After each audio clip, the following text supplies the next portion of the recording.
Hello and welcome back, or welcome to J. for Astrology. Really quick, I would like to send a thank you to all of you who tune in regularly to watch the content and already subscribe. We hit our first major milestone, 500 subscribers, the minimum amount required to monetize the channel. Our next goal is 1,000 subscribers, so please hit that subscribe button and help us reach it. This will enable us to open up an additional stream of revenue through ad revenue. Here are some other zero-cost ways that you can support not only this channel, but all of your favorite YouTubers. Watching. We're paid based on watch hours, so keep watching. Engaging with the content. Liking, commenting, hitting that notification bell icon, and subscribing are all ways that you can engage with the content to show not only the content creator, but the YouTube algorithm that you would like more of this material. This helps push the material out into the YouTube algorithm so that other people can benefit from the information. Without further ado, let's dive into the Capricorn Full Moon, the second of two back-to-back consecutive full moons in the sign of Capricorn. Today, I'll cover a brief recap of the astrology of the second half of July and focus on the second of two back-to-back full moons in the sign of Capricorn. Just 4 weeks prior, we had the first of two full moons in the sign of Capricorn, coinciding with the summer solstice on June 21st, 2024, at 1 degree 6 arc minutes of Capricorn. At the risk of being redundant, I'm going to plug that video here as an in card and link it in the description box below for you to review in your own time. In that series, I cover in detail Cancer energy versus Capricorn energy, the Cancer-Capricorn axis of opposition, and themes for the full moon in Capricorn. But for this video, I'd like to get right into the meat of it. Second Capricorn full moon, the focus of today's video, happens on July 21st, 2024, 29 degrees, the very final critical anaretic degree of Capricorn. I have a lot of content to cover in this video, so forgive me while I consult my notes. 1 degree indicates that something was being seeded back around the time of the summer solstice, while 29 degrees indicates that it's coming into completion after a major revelation. 29 degrees carries the deeply intuitive and transformative energy of Pluto and Scorpio, and this full moon is in a very tight conjunction, fused with Pluto. It's a full moon, which inherently carries the energy of Scorpio. So we have a weakened moon answering to Saturn, weakened due to her being in the sign of Capricorn, opposite her sign of rulership, Cancer. While it's a full moon, the second of two weakened full moons, back-to-back consecutive, in the sign of Capricorn, a rare occurrence to have double full moons in the same sign. And it's happening at the final, critical 29th degree, the anaretic degree, while conjunct Pluto, activating where Pluto will be retrograding, visiting for one final time during its final months, and Capricorn during our lifetimes, from September to November 2024. What a time to be alive, indeed. This is like a triple, nay, quadruple dose of Scorpio moon energy, another sign where the moon is debilitated or experiences weakened expression due to its position opposite her exaltation in Taurus. Cue the emotional intensity and drama.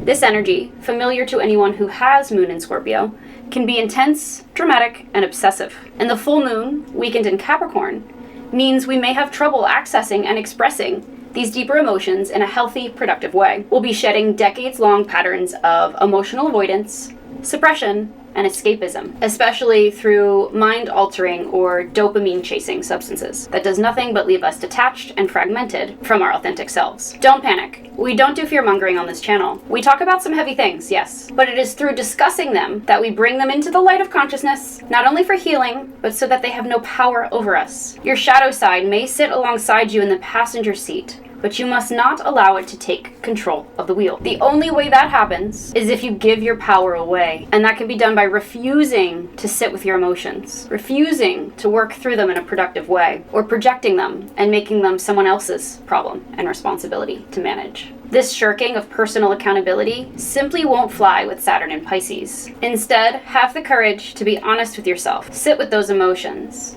and transmute them for good. Back-to-back full moons in the same sign is a big deal. It's essentially like the universe saying, hey, pay attention. There's something I want you to focus on. The first full moon, at the critical first degree, indicated that the story was unfolding, while the latter full moon, the focus of today's video, at the final critical aneretic 29th degree, indicates that a massive collective transformation is unfolding, especially since from that position, Pluto is working with the full moon in tight conjunction. This is activating on a public scale where Pluto will revisit from September 3rd to November 19th, 2024, carrying us into the 2024 US presidential election on Tuesday, November 5th. 2024, bringing turbulent times in leadership and the economy. This is sextiling Neptune, 29 degrees Pisces, indicating whenever Neptune is at the 29th degree, critical aneretic degree, a collective crisis. And in the sign of Pisces, this is a collective crisis of faith or belief. Trine Uranus, immediately following the Mars-Uranus conjunction on Algol, 26 degrees Taurus, the location of the demon star. This is a conjunction we haven't seen at this degree point since December 1941, 84 years ago,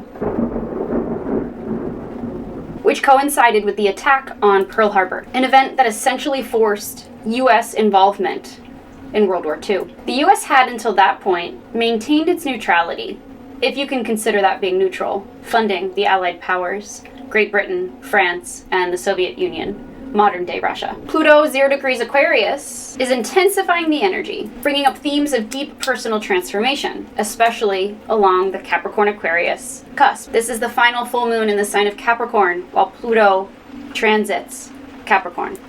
So it's a big deal. It's unusual to have 2 back-to-back full moons in the same sign, just as it was unusual to have 2 back-to-back new moons in the same sign back in the spring of 2023.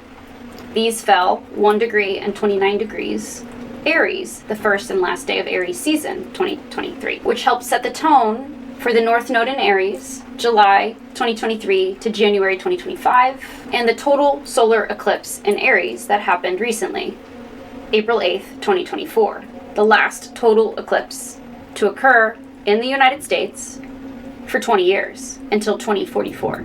The same year that Pluto will prepare to leave Aquarius. Have you ever heard the phrase, once in a blue moon, or when pigs fly? Although it's unusual, this, having back-to-back full moons in the same sign, is technically not a blue moon. And this is because we had a blue moon last year, August 31st, 2024. Blue moons happen once every 2 to 3 years. If we had one every year, it wouldn't be a rare event. They can technically only occur when there are 13 full moons in a calendar year, instead of 12, 1 per month. This phenomenon occurs because the solar calendar has 11 more days than the lunar calendar. So after a while, roughly every 2 to 3 years, we get an extra, or a bonus 13th moon, making that year a blue moon year. By its technical definition, a blue moon is defined as 1 or 2 of the following: the second full moon occurring within a calendar month, such as the one we had last August. We had a full moon on August 1st, 2024, and the blue moon on August 31st, 2024. That occurs roughly every 32 months. And the definition absolutely checks out for 2023, since we had 13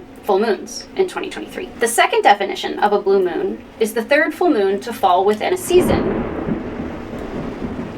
I'm gonna get as much recording as I can done before I potentially lose power. I'm grateful for this storm. We haven't had rain in Philadelphia we haven't had a thunderstorm in Philadelphia all summer, so I've been really looking forward to one. But with the Mars-Uranus conjunction tomorrow, we've had a lot of sirens going off. There's been a lot of lightning strikes hitting buildings, including my dad's girlfriend.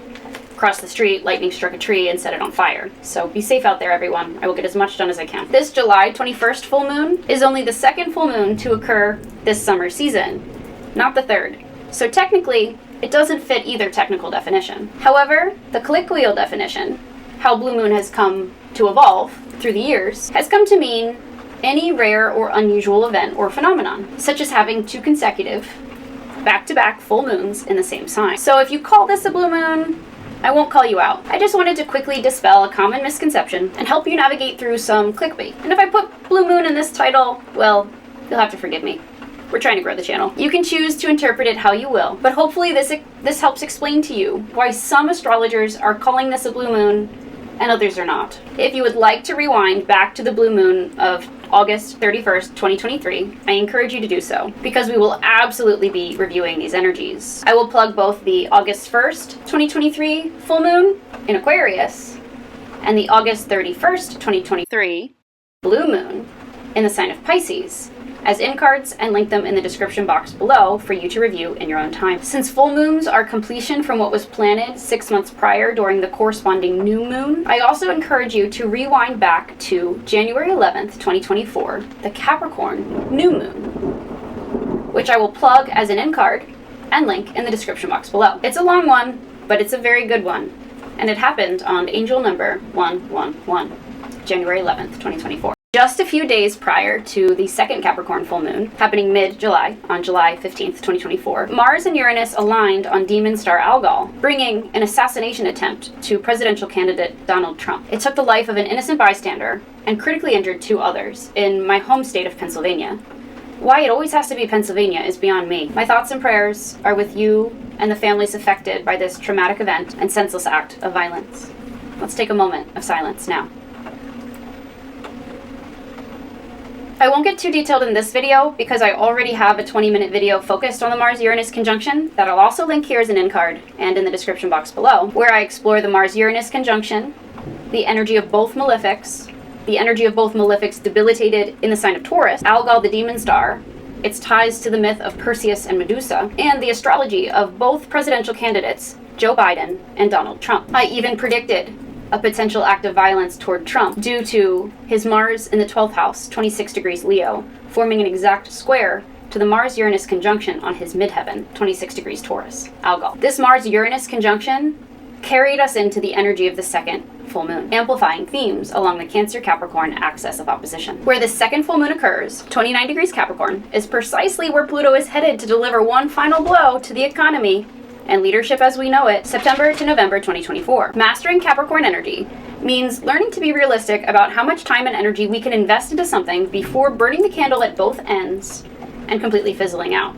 I have my natal Saturn, 18 degrees Capricorn, in rulership, where it's really strong, 18 degrees being one of the evil degrees, bringing karma through critical illness, and I can absolutely tell you firsthand, burning the candle at both ends, failing to practice self-care through self-discipline, resting, taking breaks, not being a workaholic, has absolutely led to issues with chronic health. Full moons in Capricorn answer to ruling planet Saturn, which was the only planet to station retrograde in June, and coincided with Neptune retrograde, which happened in early July, July 2nd, 2024, therefore making both planets key planets for both June and July 2024, especially when you consider that Saturn in Pisces is answering to ruling planet Neptune. They're also in a loose operative conjunction, so they'll be working closely together the rest of 2024, 2025, and into 2026. Saturn is Chronos, all about karma, rules, regulations, restrictions, isolation, structure, and boundaries. While Neptune is Poseidon, lord of water and all of its sources, but especially the oceans and the seas, the dream world, the afterlife, and astral realm, underrepresented or vulnerable populations, underdogs, who may not possess the power to defend themselves, including but not limited to children, animals, immigrants, war veterans, the homeless, and those who are addicted to drugs. And it also rules over collective unconscious beliefs. That's why Pisces energy you'll often find in the charts of people who write or perform music. There is no more powerful way to touch souls than through music. Saturn is karma, while Neptune dissolves. Saturn and Capricorn are all about mastery, but first and foremost, they require mastery of the self, and this is done through self-discipline and personal accountability. Self-discipline is an act of self-care. As the South Node travels, now 10 degrees Libra through 0 degrees Libra by January 2025 over the next 6 months, opposite the Aries North Node, traveling through the same degrees but always opposite, grounding down through our self-care and self-discipline and boundaries, Saturn, are going to be increasingly important. This highlights unhealthy patterns like going it alone or hyper-independence because you're actually compensating for feeling incredibly vulnerable. I'll explore more about the South Node in Libra in the aspects chapter of the video. That first Capricorn full moon, answering to Saturn, featured a relatively unaspected Saturn outside of its loose operative conjunction to Neptune, contributing to an overall sense of isolationism, which I'll also get into more later on in the video. Saturn is currently retrograde, 19 degrees Pisces, in a loose operative conjunction to its depositor, Neptune, also in Pisces, but 29 degrees. I'll dive deeper into the significance of this later on in the video, but I want to briefly review some Cancer-Capricorn axis of opposition themes. Moon in Capricorn is ambitious, precise,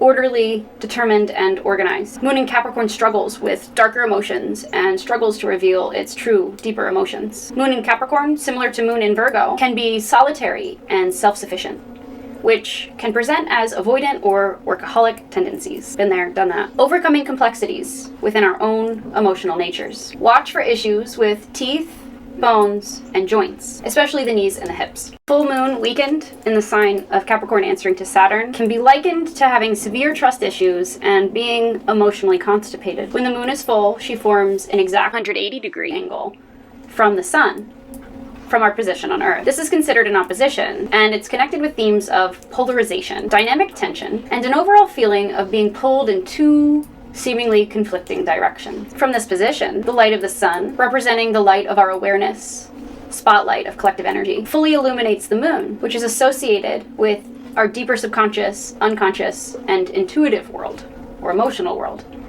And the moon doesn't create the light, it's reflecting the light of the sun. Full moons, therefore, bring clarity and present opportunities for closure as we access new realizations and alternative perspectives. We may be understanding something in a new light that was previously unclear. Full moons bring into the spotlight the dynamic tension created between the axis of opposition, polarization between Capricorn and Cancer energy. So what you're really challenged to do is to find balance between those two signs. They can be considered sister signs. Someone with too much Cancer energy can look to that opposite sign, Capricorn, for stoicism and detachment, to help them navigate perhaps an overly sensitive or moody nature. And vice versa. Somebody with too much Capricorn energy, who might be emotionally constipated, can tap into the energies of Cancer, the sensitivity, the empathy, the compassion, and balance these two sides of the self to find greater wholeness and oneness. June's full moon and July's full moon play out along this Cancer-Capricorn axis of opposition. It's also referred to as the career and family axis, because both Cancer and Capricorn, and the houses they rule, the 4th house and the 10th house, are connected with our past, our heritage, our upbringing, and the way we have been programmed or conditioned from our culture, our society, and our family of origin. Often, these patterns of generational karma are passed down directly by those who parented us, and those were passed down to them by those who parented them. And so, the chain goes on. But will you break the chain? Will you be the karmic breaker for your family? Cancer energy is ruled by the moon. Both are connected to our inner child, maternal lineage, and our inner mother archetypes. Cancer and our moon placement shows how we were nurtured, along with Ceres, and in turn, nurture others. While Capricorn and its ruler Saturn has everything to do with our primary disciplinarian figures, our fathers and our bosses, and the adult parts of our psyches, that critical parent voice. The Cancer-Capricorn axis has a lot to do with our ability to emotionally self-regulate and our self-parenting style. Capricorn corresponds to our core conditioning, the beliefs, societal values, thought patterns that we internalized from a young age, and how this has created inner walls or structures that keep us limited and disconnected from our authentic selves. The full moon in Capricorn, therefore, is an opportunity to gain greater awareness of what structures and boundaries need to be dismantled or dissolved, and which structures or boundaries need to instead be rebuilt in their place to support our growth and evolution, as well as our overall emotional well-being. The Cancer-Capricorn axis of opposition correlates to our emotional maturation and how we bridge the gap and create both emotional and material security and safety within our own lives. The full moon in Capricorn, July full moon. The July buck moon, taking greater responsibility for our emotions. The full moon in Capricorn presents an opportunity to reflect on how we emotionally self-regulate and essentially parent ourselves. There's an opportunity here to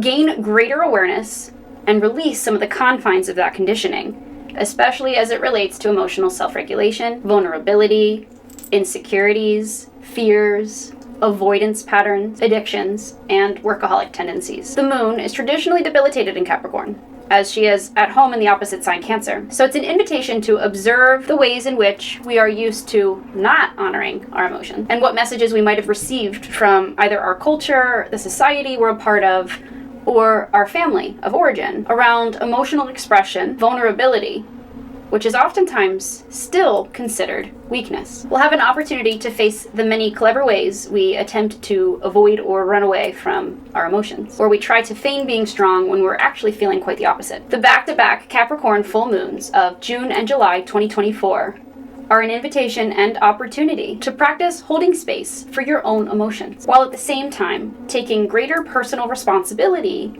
for them. Taking greater accountability for our emotions might also mean allowing them to be seen or heard for the first time. If we are used to running, avoiding, suppressing, our healing might require allowing others to see these emotions. You're invited to take the next step in your emotional maturation journey with me by recognizing what is out of balance in your interpersonal relationship and the relationship with your emotional self. In the Northern Hemisphere, the name for the full moon that falls in July is the buck moon. This is because the hot July sun coincides with the time of the year when young bucks, young male deer, sprout antlers, symbolic of their imminent independence. Similarly, the July full moon is a time for growth and emotional maturation, a time to tap into your autonomy and independence. You are challenged under the July buck moon to recognize the authority, power, and freedom that you inherently possess as you take greater personal accountability over your life. Tap into your intuitive power and acknowledge the inherent wisdom you possess to confidently assert yourself and make your own decisions. Let's talk about the third decan of Cancer and Capricorn and trace the energy trails of the ruling planets involved. The moon in the third, final decan, the last 10 degrees of Capricorn, from 20 to 29 degrees, is ruled by Saturn and sub-ruled by Mercury, emphasizing responsibility and accountability. The influence of Mercury brings a little bit more flexibility and adaptability into the equation. The sun in the third final decan, the last 10 degrees of Cancer, from 20 to 29 degrees Cancer, is ruled by the moon and sub-ruled by Neptune. We'll begin by exploring the energy trails of the sun, our collective spotlight of energy, and then we'll delve into the moon. And honestly, they're working really closely together. The moon reflecting the light of the sun, illuminating what's been done in the dark or secret for some time on a very public scale. Since the moon is the planetary ruler of the sun in Cancer, this indicates that the two are working very closely together, despite their challenging opposition, weakened in Capricorn. Answering to planet of karma, humility, and personal accountability, Saturn. And it's happening on the day of the week named after Saturn. Saturday, Saturn's day. Moon weakened in Capricorn has difficulty accessing its deeper emotions and therefore struggles to not only access them but express them. So how can it regulate them? Since it has a tendency to repress, avoid, and run away. This is amplifying those Capricorn-Cancer axis of opposition themes we discussed just a few moments ago. Neptune as its planetary subruler. Neptune as the planetary subruler for the sun in Cancer in the third decan. Neptune is the great dissolver, and at 29 degrees Pisces indicates a collective crisis of faith or belief as old ways are disintegrated right before our eyes. There's a purging, releasing, and healing that's essential for a better and more equitable future. This closure and completion is a return to 2020, and I'll discuss that in greater detail in a bit. And it takes us all the way back to the last recession, 2008, when Pluto first ingressed into the sign of Capricorn. The two weeks following the full moon, 29 degrees Capricorn, the last full moon in Capricorn, to happen while Pluto is in Capricorn in our lifetimes, is a final last chance to purge, release, and lean into its transformative energy and self-empowerment. The moon, 29 degrees, with Pluto, indicates a major public crisis is unfolding, especially considering Neptune is also at this critical degree. This public crisis could be related to any of the following: economic recession, housing market collapse, which if that does happen is likely due to this insurance market. I used to work in the insurance industry, personal lines of insurance, auto, and home. And these extreme weather events, especially in states like California, Florida, Texas, Arizona, where it's becoming increasingly expensive and increasingly unpredictable, those insurance rates are going to affect people's ability to maintain not only second and additional homes, but primary homes. Climate with extreme flooding due to extreme weather events, vulnerable power grids, vulnerable water supplies, cyber attacks and hacking, vulnerable aviation, space, and train networks, potentially another pandemic, and an amplification of our existing immigration, drug, and homelessness crises here in America. The Sabian symbolism for 29 degrees Capricorn, where the moon is, rounds to 30 degrees Capricorn. This is from the Sabian Symbols, a screen of prophecy by Diana E. Roche or Roche. Remember, they start at 1 degree and they go to 30 degrees. So when a planet is traveling forward or direct, we need to round up for the Sabian symbolism. And if it's retrograde, we'll round down. We're on page 333 if you are following along. Capricorn, 30 degrees. A secret business conference. Keyword, opportunity. Theme, executive session. This symbol speaks to politics and to the determination of individuals to control the course of events and resolve important issues through political alliances. The image of a secret business conference or a behind-the-scenes meeting alludes to a power play or an attempt to determine the outcome of some situation by quietly and cleverly manipulating the personal resources at hand. The emphasis here is on psychological insight, a keen understanding of human behavior, and tactical maneuvering. Positive, at its highest, the symbol represents strategic planning and extraordinary administrative skills. On the negative, it can represent abuses of power, hidden agendas, or taking unfair advantage of others. Today, the accent is on things going on behind the scenes. Secrets or private alliances may be involved. Your greatest advantage lies in keeping your plan to yourself until you're ready to put it into action. Line up support before you begin. Manifest in silence. Do not invite room for naysayers to get in your head and sabotage your plan. Risk. Guard against placing your personal desires above the best interest of the group. Don't try to manipulate others to achieve your own ends. Stepping stones. Meeting, conference, consultation, association, allegiances, conversation, parlay, deliberation, congress, assembly, discussion, forum, administration, politics, strategizing, planning, maneuvering, hidden agendas, power plays, and background. Some notes I have on this. Secret business conference. A world meeting held in secret with far-reaching consequences. Moon plus Pluto indicates that there's going to be an intense public reaction to what's uncovered. There may be a dramatic changing of the standards of currency unfolding over the next few months, and we might be dividing out shares from an inherited past. Sabian symbolism for Pluto retrograding 0 degrees Aquarius actually converges at the same point, 30 degrees Capricorn. We'll explore the Sabian symbolism for the Sun, 29 degrees Capricorn, converging to 30 degrees Capricorn for the Sabian symbolism. If you're following along, this is on page 149. Cancer, 30 degrees. A daughter of the American Revolution. Keyword, inheritance. Theme, a standard bearer. This symbol speaks to established tradition and to a lack of sympathy with anything that threatens it. The image of a daughter of the American Revolution cautions against resistance to change, and it stresses the importance of holding only to those ways of going that have proved their value. The emphasis here is on integrity and the courage to live an exemplary life in faithfulness to the highest ideals of humankind. At its highest, the symbol represents a charismatic ability to inspire individuals to work together toward common goals with the framework of eternal values. On the negative, arrogance, tyranny, or a simple haughtiness. Today, the accent is on tradition and precedent. Protect those things that have proven their worth. Opportunity, your greatest advantage lies in being conservative or moderate at this time. Understatement works best. Guard against resisting change out of a misguided loyalty to the past.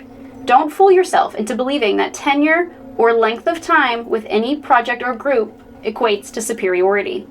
I'm laughing to myself because one of my most loyal clients, she's dealing with this with some people at work who like to try to take advantage of other people because I guess they think that because they've been there longer, they can mistreat other people and basically verbally and emotionally abuse people into getting preferred shifts. And we've been working a lot in our one-on-one coaching of how to handle these situations. So I will absolutely be sending her this after our filming session here.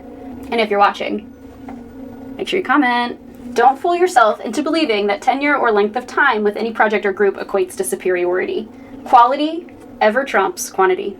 Stepping stones, tradition, heritage, background, standards, values, ideals, patriotism, moderation, conservatism, preservation, commitment, dedication, resistance to change, and pride. Capricorn energy is the energy of hard work. It's the goat climbing the mountain, facing obstacles and setbacks along its rough, craggy terrain. Capricorn placements tend to be late bloomers because of this, especially Capricorn rising. We had Saturn in Capricorn, my natal Saturn placement, and my first Saturn return not too long ago, and I'll dive into the details a little bit later. This is the most dignified placement for Saturn due to its rulership. Under this full moon, the moon is activating and emotionally highlighting 29 degrees Capricorn, where Pluto will be by Labor Day 2024, and returning for one final blow to our economy, old paradigms, traditions, leadership as we know it, ways of governing, and other top-down systems of organization.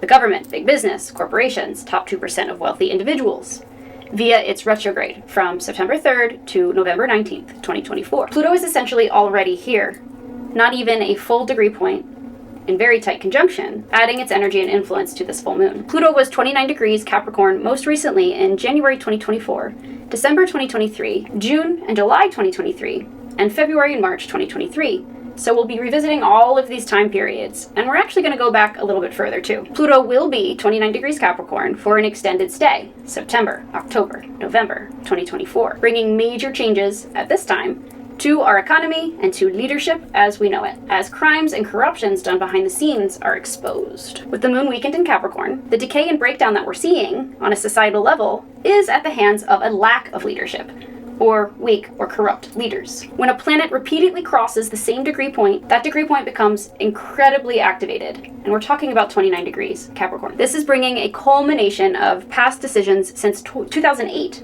when Pluto first ingressed into the sign of Capricorn. Early 2020, when Saturn and Pluto aligned in Capricorn, and later, in December 2020 and January 2021, when Saturn and Jupiter aligned in Capricorn. This is bringing up power issues globally, mirroring personal power dynamics within our own lives and our unconscious minds. Reflecting back on 2020 and 2021, be mindful of feeding fear with anger, panic, insecurity, and lack mentality with your energy, where it is fueled and kept alive.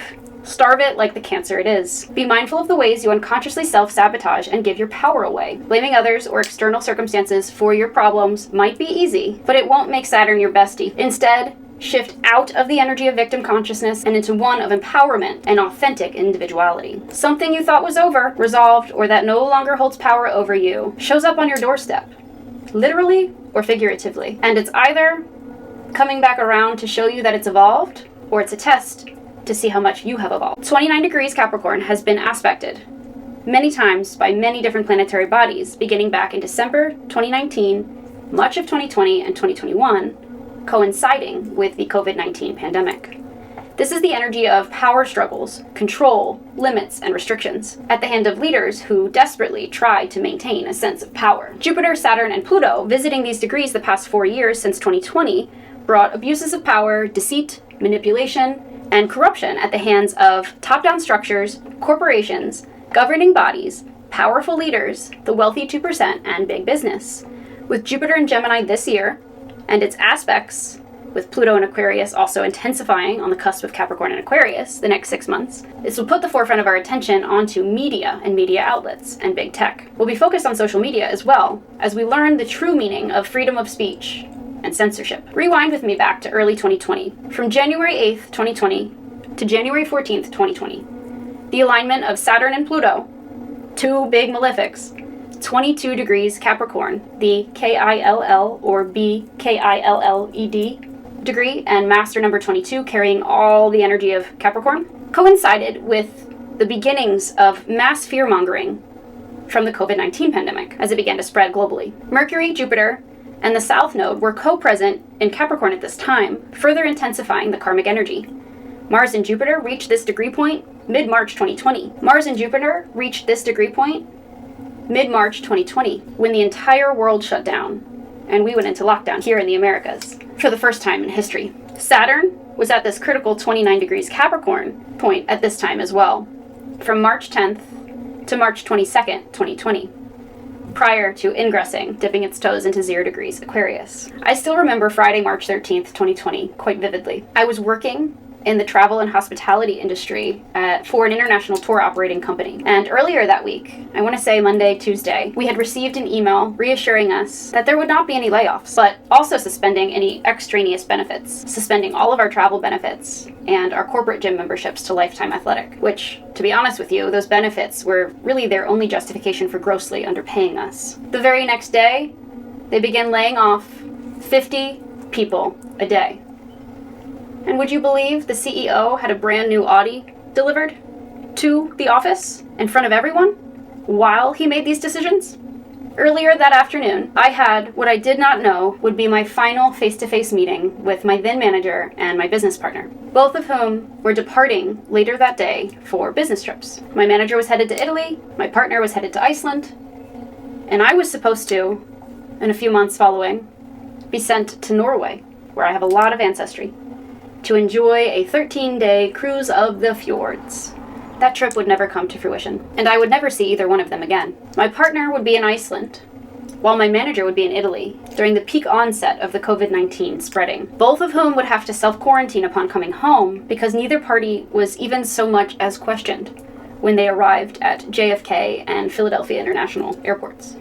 They landed, were not asked if they had been to Italy or out of the country. They were not stopped at all, but they were allowed to just come right back in. So they self-quarantined. Friday, March 13th, that karmic 13th day of March, I received a notification that we would be working from home indefinitely, and that my position had changed from product developer and product designer for the Italy and Scandinavia product line to crisis handler, responsible for emailing and corresponding with customers, passengers who now suddenly found themselves stuck all over the world, whether it was in Italy, Iceland, or Egypt. At the time, my work heavily involved data analytics and the use of Excel, so I would obsessively track pandemic-related data. Simultaneously, 50 of my coworkers and close friends would disappear from the company directory daily without any notice. So I would log on in the morning and I would export the company directory. And I had designed an Excel spreadsheet that would automatically analyze the differences in that company directory day to day, highlighting exactly the names of the people and friends that I would no longer see. This was the only sense of control, Capricorn stellium, Saturn in Capricorn, I felt I had in an uncontrollable situation.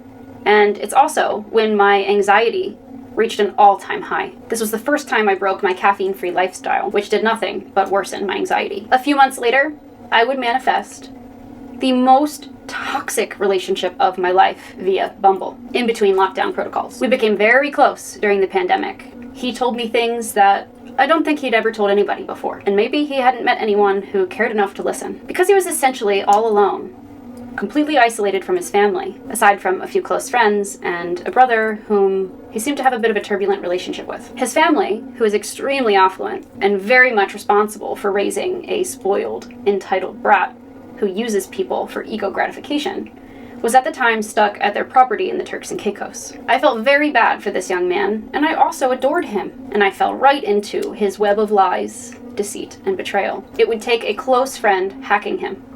And no, I did not ask for that. No, I do not condone it. It is an invasion of privacy. But I am grateful that I had friends and family who loved me enough to do whatever it took to get me out of this toxic situation. When they hacked him, this friend uncovered a lot of dark web activity. And that was all I needed to know to walk away, finally, for good. March 2021. There were two other opportunities to walk away from him. Late August, early September 2020, December 2020, and then this third final time, March 2021. But each time he would come back and he would claim that he had changed and that he loved me and he wanted me to move in and he wanted to get married, literally emotionally manipulating me by using what he knew I wanted more than anything against me to try to maintain control and the upper hand in the relationship. If you hear anybody utter the words upper hand in the relationship, red flag, please run. I have encountered evil before, especially as a college student. I like to say I survived Greek life at the Pennsylvania State University, where I was exposed to a lot of people like him, very entitled and privileged, and who didn't appreciate what they had until it would be taken away from them. But I had never been so close to evil until 2020. Just like I pulled myself up by my bootstraps, moved on, and found healing. From the ashes, the phoenix is reborn, stronger and better than before. And from the rubble of this crumbling society, we have the power to rebuild something far more sustainable, equitable, and humanitarian than we've ever seen before. Pluto in Aquarius until 2044 is ushering us into the age of Aquarius, which will be built from the remnants of the age of Pisces. 2020 and 2021, Saturn, the planetary ruler for this full moon, would cover the cusp of Capricorn and Aquarius, this critical 29th degree of Capricorn and 0th degree of Aquarius territory that's being reactivated under the full moon, bringing lockdowns at the hands of governmental bodies all across the globe. Aquarius is a sign that very much has to do with the lone wolf complex, which I cover in detail in the new moon in Aquarius video that coincided with our Lunar New Year, 2024, laying out the themes for the entire year. I'll link that here as an in-card and in the description box below for you to go back and review. That one I'm also quite proud of. This has deep ties to isolationism and familial estrangement, just as fixed star Sirius does, which was featured by exact conjunction 2 weeks ago in the Cancer New Moon 2024, the new moon that sat right in between the double Capricorn full moon. I'll link that series as an end card here and in the description box below, but if you are more interested in focusing on Sirius, pay careful attention to parts 3 and 4. Parts 3, I cover a deep dive of Sirius energy, its archetypal energy patterns, how it relates to isolationism and familial estrangement, and in part 4, I go over how to work with the energy. 2021 through early 2023, while Saturn was in Aquarius, carried the energy of lockdowns, isolationism, and social distancing, as living a life online became the new norm. March 2023 to 2025, Saturn in Pisces, co-present with Neptune, brings a collective crisis of faith and belief, especially when it comes to our faith in our leaders and in the traditional ways of doing things. This is leading to a breakdown in society as we know it. Sometimes things have to get worse before they can get better. December 2020, Jupiter reached 29 degrees Capricorn, expanding this on a global scale, with Jupiter ruling international travel. From December 15th, 2020 to December 17th, 2020, aligned 29 degrees Capricorn, with Pluto nearby 23 degrees Capricorn. December 2020 is the time when I had that second opportunity to walk away from that karmic twin flame and master emotional manipulator. But I got exactly what I prayed for and manifested, to be completely honest with you. The person to heal lifetimes and generations of shadow Libra codependency and people-pleasing, as conditioned by my equally manipulative mother. I asked God to help me see clearly if this young man was experiencing either a mental health crisis, his behavior was erratic, it was like dating a yo-yo. One day, he couldn't get enough of me, wanted to spend 3 days together, and then he would disappear for 5.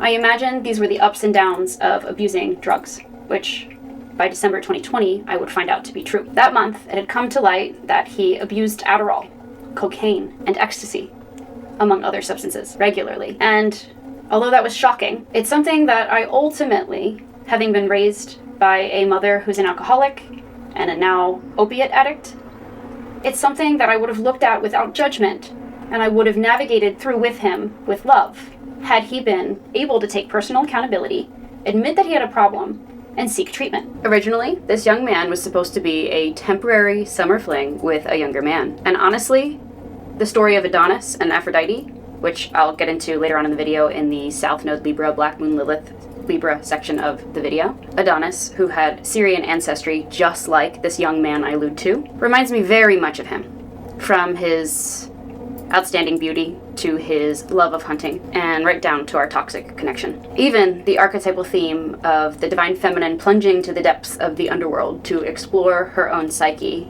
and reach self-empowerment and healing. So I prayed and I journaled to God for a proper ending, and I got exactly what I asked for. I chose to stay.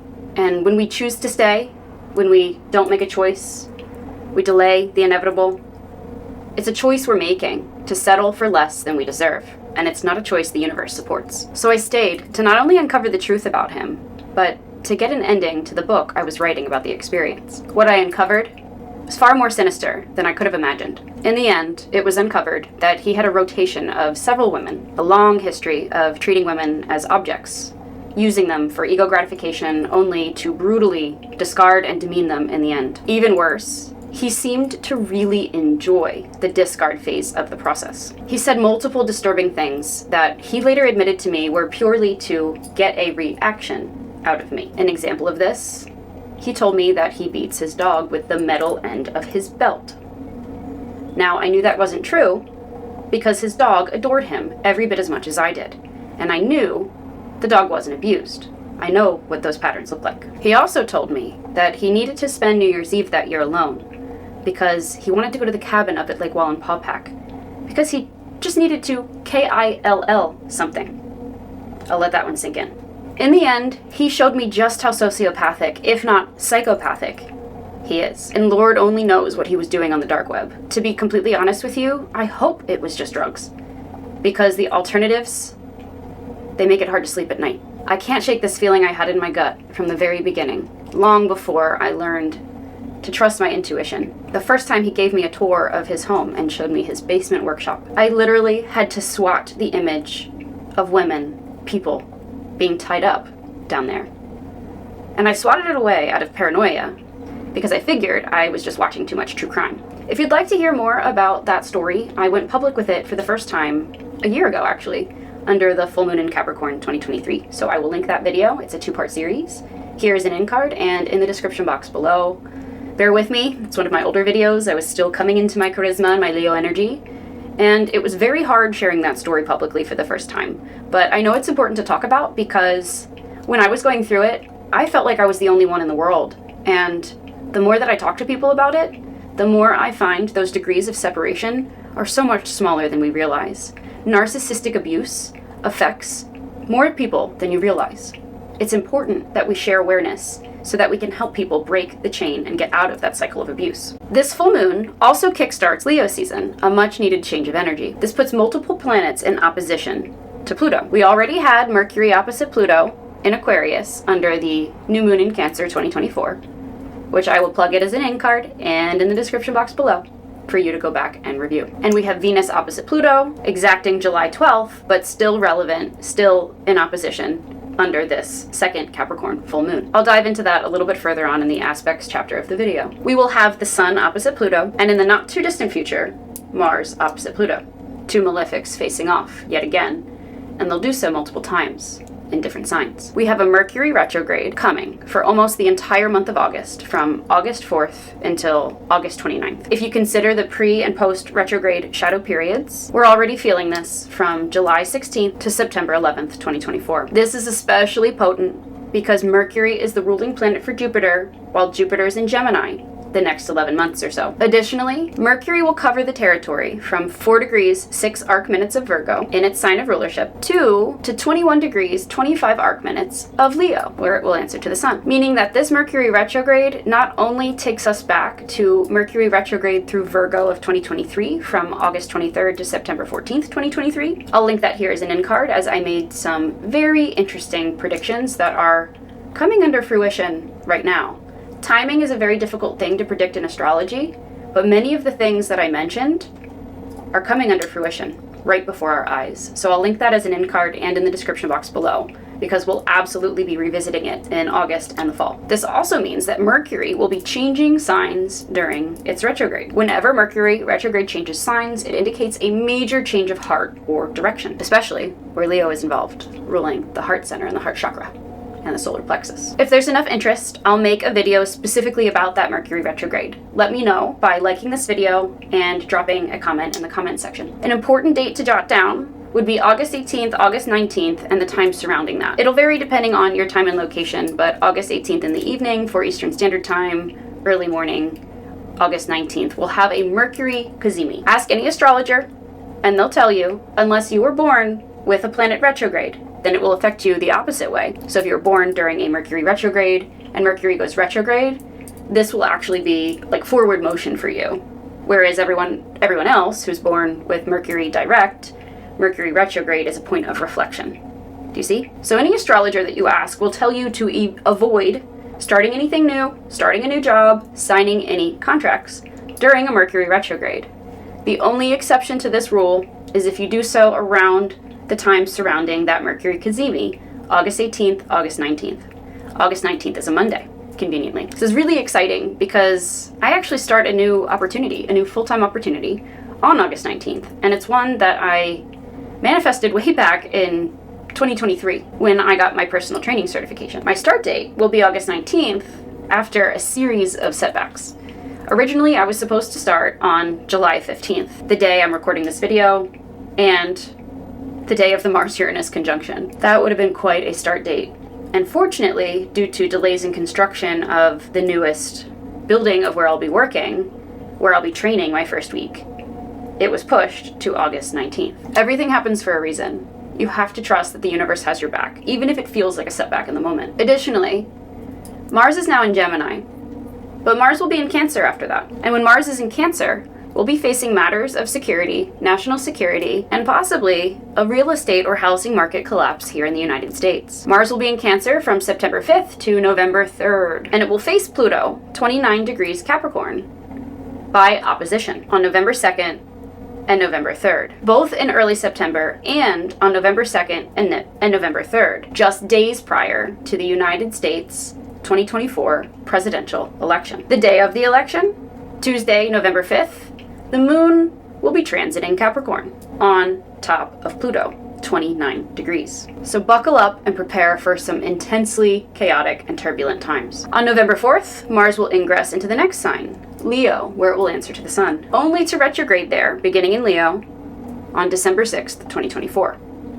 and until January 6th, 2025, when Mars will return retrograding into Cancer for more action. Mars retrograde changing signs is similar to Mercury retrograde changing signs. It indicates a major change of heart or direction, especially for our divine masculine collective. Mars retrograde through Leo and Cancer falls in the dates from December 6th to January 31st, 2025, and then Mars will station direct February 1st, 2024, 17 degrees Cancer. Mars will travel direct through Cancer again, revisiting the territory that he covered from September 5th, 2024 to November 3rd, 2024, and from January 7th, 2025 to January 31st, 2025, from February 2nd to April 18th, 2025. So we'll have this opposition coming multiple times between Mars and Pluto. Then Mars will ingress into Leo again, revisiting the territory he covered from November 4th, 2024 to January 6th, 2025.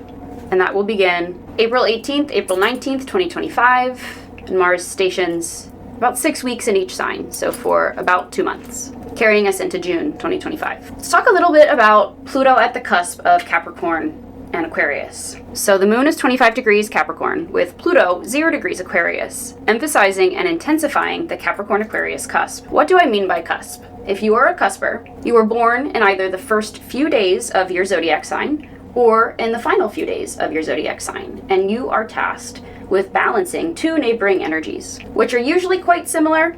It depends on where they are. Earlier in the zodiac, the differences are pretty extreme, like Aries and Taurus are pretty polar opposites. Taurus and Gemini seem pretty polar opposites.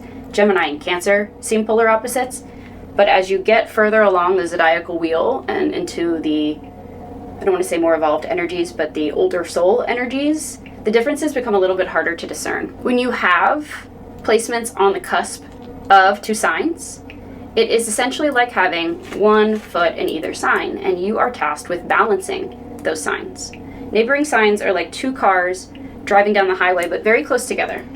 There's a big blind spot usually. In this case, with the moon at critical final degree of Capricorn and Pluto positioned at the very first critical degree of Aquarius, this gives strong Capricorn energy with Aquarius tendencies, or strong Aquarius energy with Capricorn tendencies. The influence of both energies bestows deep insight and vision with a strong intuition and an independent streak. When balanced, this energy is incredibly generous and a wonderful host or hostess. It indicates success in working with the public, especially within industries where one has the freedom to be their own boss. In romance, it has a tendency to settle for less than it deserves.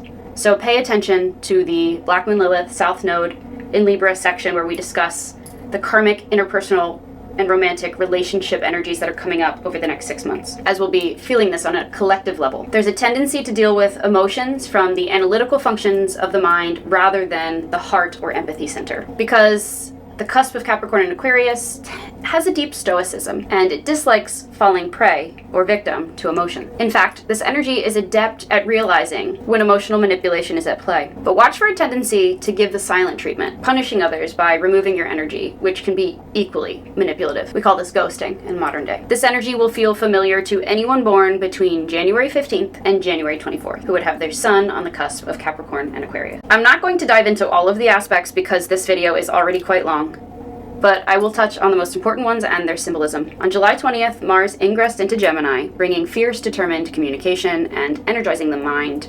Mars is the warrior archetype, Aries, ruling over the divine masculine collective and encompassing the energy we embody when we go after something that we want or pursue something of our desire. Since Gemini is a sign related to media, journalism, communication, marketing, social media, and writing, we may see increased fighting and division playing out through these mediums, especially on social media. This I'm right, you're wrong is the energy of polarity and separation. It creates internet wars out of an egoic need to be right, which will be amplified because Jupiter is in Gemini. However, Pluto in Aquarius wants stoic, eagle-eye detachment. Try to look at both parties and find neutrality. Pluto opposite Venus and Black Moon Lilith with South Node in Libra. Pluto in Aquarius opposite Venus in Leo, and Black Moon Lilith co-present with South Node in Libra. This was activated the weekend of July 12th through 14th, when we had Venus in Leo, the planetary ruler of the Mars-Uranus conjunction, and the South Node in Black Moon Lilith in Libra, opposite Pluto in Aquarius, with the moon transiting Libra, during the first quarter moon phase, which puts the moon and sun in a challenging 90-degree angle or square to one another, calling for a need to integrate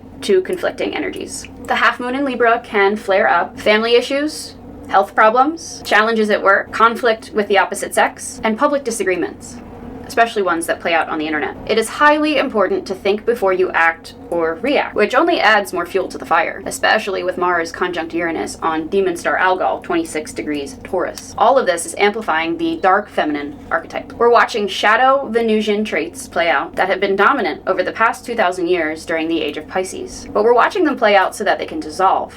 Saturn and Neptune co-present in Pisces, as we prepare to shift into the next 2,000 years in the age of Aquarius. These patterns include, but are not limited to, manipulating others for financial security and stability, guilt tripping, or woe is me manipulation, or victim playing manipulation, victim consciousness, and the avoidance of processing emotions through patterns of repression, running away, or escaping them through some mind-altering substance. Could even be a pattern of projecting these emotions onto someone else, in so doing affecting their peace and making them someone else's responsibility to self-regulate rather than your own. Pluto opposite Venus brings intensity, chaos, and deep transformation to Venus-ruled things, but especially our finances and interpersonal relationships. Venus recently went through a rebirth on June 4th, 2024, during what's called a Venus Cazimi, her conjunction with the Sun. Cazimi comes from the Arabic term in the heart of, so Venus was traveling through the heart of the Sun, where she is said to be reborn. This was her superior conjunction to the Sun, when she's not visible from our Earth-based perspective due to the conjunction occurring on the far side of the Sun outside of view from Earth. This superior conjunction is a multi-month period of introspection and reflection, and it's symbolic of Persephone's time in the underworld, with the underworld and Hades, Pluto, representing the depths of our psyche. Venus has a very interesting orbit. She follows 18-month cycles, during which she appears, disappears, and reappears. Just as Persephone spends half her time here on Earth with Demeter, she spends the other half of her time in the underworld as Hades' wife, or queen of the underworld. Venus spends half her time as a morning star and half her time as an evening star. When Venus is a morning star, she can be visible at sunrise. When she's an evening star, she's visible at sunset. To the ancient Greeks, Venus was phosphorus, which translates to mean bringer of light. Phosphorus burns really brightly, you'll see it in fireworks. While in the evening, she is Hesperus, meaning western, because the sun would set in the west. The archetypal energy of morning star Venus people, and there is a difference between if you're born with Venus as a morning star or an evening star, I'll get into that in a bit. The archetypal energy of Venus morning star light bearers are guided by the heart and emotions over logic. Morning star Venus people tend to be free-spirited and adventurous, but they struggle to hide their true emotions. They tend to wear their heart right on their sleeve. There may be a need to process emotions verbally through talking it out or journaling. This is when fools rush in energy, and it can get very hurt if it's not careful, as it can be very prone to manipulation by those who would seek to take advantage of their warm, open hearts. Trust me, I get it. I'm a morning star Venus. Venus is my planetary ruler. I have a Libra stellium. And Venus is in the 12th house, rising with my ascendant.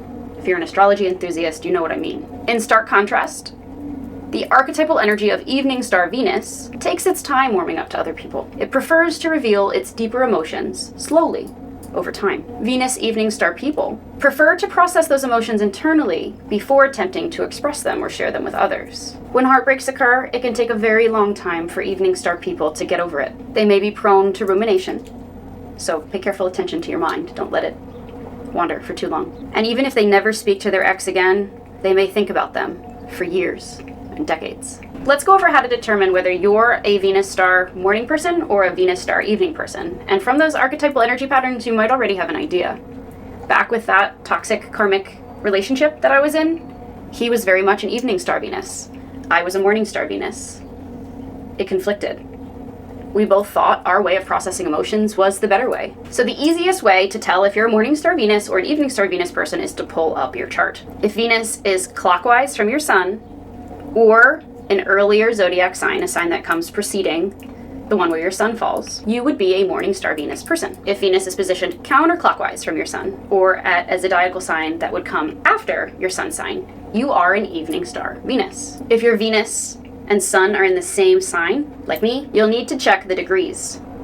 Get precise here. I'll use my own chart as an example. Do you see how Mercury, Venus, and the sun are all rising with my ascendant in the same sign, creating that Libra stellium? Since my natal Venus is 8 degrees Libra, and my natal sun is 14 degrees Libra, this makes Venus a morning star. Without knowing my birth time, you can also tell that I was born during sunrise, because my sun and my ascendant are in the same sign. This is another neat astrology party trick that you can keep up your sleeve. Pretty cool, right? What you see is absolutely what you get with me. So to review, if your sun and Venus are in the same sign, and your Venus is at a lesser degree than your sun sign, you're a morning star Venus.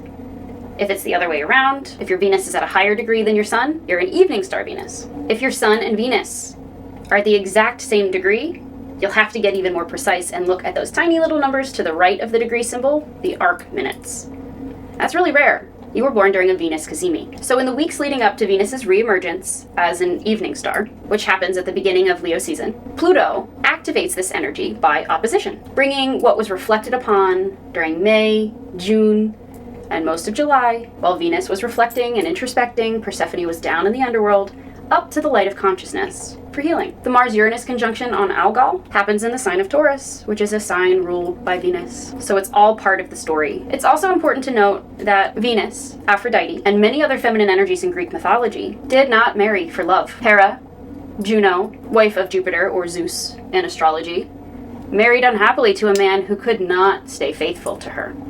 And there are many stories where Hera has revenge plots. Aphrodite was forced by Zeus and Hera to marry Hephaestus, after essentially winning her, defeating Ares in battle. Hephaestus adored Aphrodite, but she did not return his affections. She had an affair, multiple affairs, with her, what we believe to be her true soulmate, Ares, Mars, Venus and Mars, producing many notable offspring and giving birth to tales of forbidden love all over the world. Romeo and Juliet, Tristan and Isolde. Ares was her true love, and it's the union she would have chosen had she had the power of choice. Aphrodite's love for Ares must not have been that true, however, because she later fell in love with a handsome mortal man, Adonis. Adonis enjoyed hunting, and despite being devilishly handsome, he was said to be the product of, I don't think I can say the I word here on YouTube, so I'm going to say, very cleverly here, be careful with my words, he was the product of an improper relationship between his mother and his mother's father, who were of Syrian descent. It was his beauty that caused Aphrodite, even from birth, to notice him and to keep an eye on him until he reached age of maturity, where she ultimately fell in love with him. Adonis died young, while on a hunt, and this was because Ares had disguised himself as a boar, a wild boar, and engorged him with his horns, out of, one can only presume, possessive, jealous rage. Devastated, Aphrodite pleaded with Zeus to bring him back, and Zeus agreed to do so out of affection for Aphrodite. Adonis therefore became symbolic of transformation, rebirth, regeneration, the 4 seasons, hunting, and farming. Aphrodite, Venus, had to plunge into the depths of the underworld in order to bring him back, symbolic of what's happening with the astrology today. I'm going to read you a couple quotes from this phenomenal book. If you don't have it already, Liz Green's Saturn, A New Look at an Old Devil. Really good book.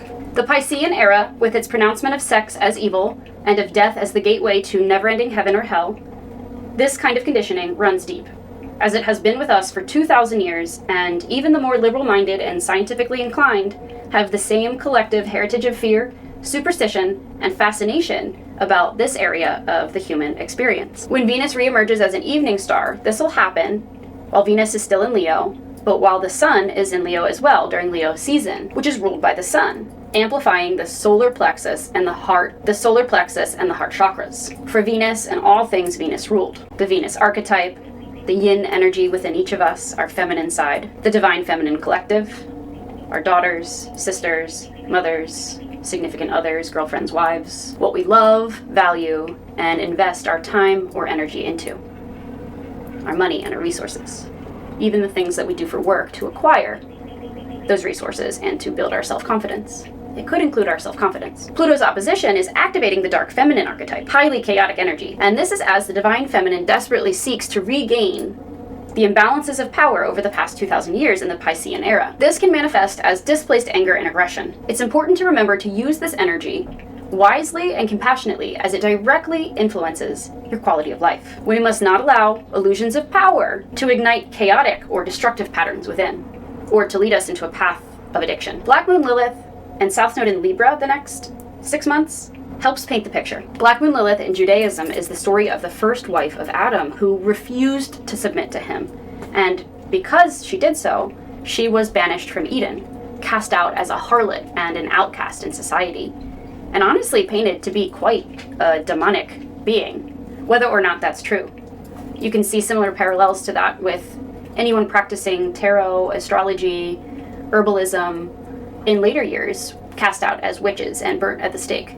So it really depends on whose perspective you're listening to, the patriarchies or the divine feminine. Black Moon Lilith is therefore symbolic of the patriarchy's suppression of divine feminine power over the past 2,000 years during the Piscean era. Lilith was replaced by Eve in the Christian origin story Adam and Eve, where Eve was far more submissive and controllable, just the way the patriarchy wants you, and later blamed for accepting the fruit of temptation from the serpent, symbolic, yet again, of the patriarchy's suppression of divine feminine intuitive powers the past 2,000 years. You see, you are much easier to control as an outcast when you're cast as a harlot, a witch, a crazy person, or a leper, or otherwise banished from society, or made to feel as though you don't belong, isolated, angry, and divided. It is ironic that in our society, the prostitute, or modern day OF content creator, I can't say what OF stands for, but hopefully you can read between the lines with me here. It is ironic that in our society, the prostitute or OF creator, who is at least honest about the wares that she sells, is despised and generally ends up in jail, while the wife, who fundamentally plays the same role and buys her security with her body, is glorified because society condones the mask.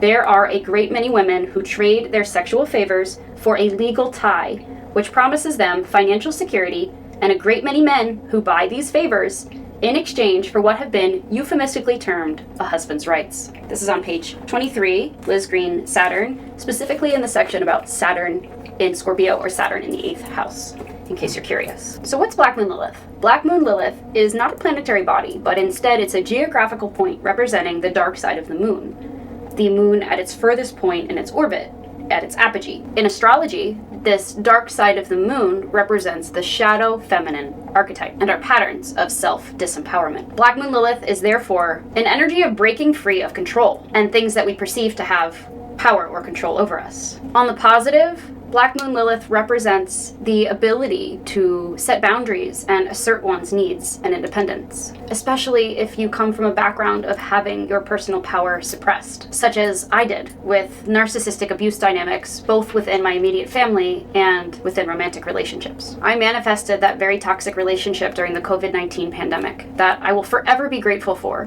because it was through that relationship and through the corresponding multi-year plunge into my shadow side and the depths of my psyche that I learned the common denominator of those relationships was myself and how I was showing up in those relationships. It woke me up to my own internal patterns of self-disempowerment through codependency and people-pleasing. Some very shadow Libra traits that are coming into play for the collective right now. It took falling for a man who ended up being the mirror image of my own mother for me to break the chain of settling for less than I deserve, which was something that felt comfortable to me, having been conditioned that way by an incredibly manipulative, Machiavellian, vengeance-seeking, dark feminine mother figure with a long history of addiction issues, an inability to emotionally self-regulate her extreme emotions, and an inability to take any accountability for her own words and actions, instead projecting the blame and scapegoating her family. She had a history of verbal and emotional abuse, not only towards myself, but long before me, my Mars and South Node in Libra, Taurus Moon, conflict avoidant, father, and both of my older brothers. We will never know for sure, because the hardest part about NPD, narcissistic personality disorder, is that They typically think that there's nothing wrong with them, despite the obvious signs of nobody wanting to visit or be around their energy, because of how chaotic and exhausting and emotionally draining it can be. I liken narcissists to energy vampires, because that is absolutely the effect they have. They want to feed off of your energy, and in so doing, they affect your peace. And there is no price you can put on the value of your peace. Because they tend to think that there's nothing wrong with them, they tend to avoid therapy. They never seek it. They don't really want to know, or have it reflected back to them, what's going on in their own world. If my mother were to talk to a therapist or see a psychiatrist even, they would likely conclude that she has both BPD, borderline personality disorder, and NPD, narcissistic personality disorder. I have a working theory about narcissism, sociopaths, psychopaths, and I can break down those dark triad energies for you. I have a theory that something happened to her, something traumatic, and she says she has a perfect childhood. It's another red flag. My ex said the same thing. Perfect childhood? Nobody had a perfect childhood. Let's be real. We all have trauma, whether it's micro traumas. We all have something to work through. Something happened to her around age 12, 13, where she was essentially emotionally stunted at that age. And well into adulthood, she is now 73 years old. She continues to behave with the emotional maturity of a 12 or 13-year-old. She will hang up on you. She will fly off the handle if you dare to set a boundary. If you question her lucidity, she will turn around and accuse you of being abusive. So my working theory is that with narcissists, the trauma happens sometime where they're old enough to develop some empathy, but not much. It's pretty minimal. It's more focused on the self, and they seem to be fueled by shame and then later guilt. With sociopaths, the trauma seems to happen at such a young age, 3, 4, 5, where they haven't had an opportunity to fully develop their empathy centers of the brain. And while sociopaths are capable of maybe a teeny tiny bit of empathy, it's more like understanding. It's more of the logical side of like, oh, I get that. Something bad happened to you? That sounds really hard. If you share something with someone and they're only capable of saying, I get that, that sounds really hard, that's not empathy, that's understanding, and it comes from the logical functions of the brain, not the empathy centers. With sociopaths, this trauma tends to happen at that young age, before that's fully developed. Now, sociopaths, they tend to be highly intelligent and highly manipulative, so they can imitate empathy. They can take your energy, and this is why both narcissists and sociopaths want to be around you, because they feed off your energy so that they can mimic it and improve the mask that they wear in society. Psychopaths, on the other hand, there tends to be some sort of genetic component some of the time, or, as in the case with this toxic karmic twin flame, he alleged to have had 8 or 9 concussions while he played rugby in college. There is a lot of research and evidence out there about traumatic brain injuries and multiple concussions, and how that can potentially affect the emotional and empathy centers of one's brain. There is also a lot of research out there about long-term or chronic use of Adderall and the effect that can have on suppressing the empathy centers of the brain. Psychopaths tend to have a parent, if it's genetic, who falls somewhere on the antisocial personality spectrum, APD. They themselves tend to fall on the antisocial personality disorder spectrum as well. So, to review, sociopaths and narcissists are made. They are created as a response, as a reaction to their trauma. It is possible for a narcissist to get better if they can get past the resistance of talking to a therapist. Sociopaths, the jury is still out. I'd like to see more evidence on it, but I'd like to think that perhaps you're capable of at least trying to understand the effects your behavior has on other people, if the sociopaths can get past the joy they seem to experience in tearing other people down. That's where you lose me. Psychopaths, I really don't see it. As the only female and youngest child in my nuclear family, it became essentially my role, and Libra Stellium, here we go, to essentially babysit this woman until about age 30, when I had had enough. I had to keep her sober. I had to regulate her emotions before even thinking about my own, just to create some semblance of peace in the home.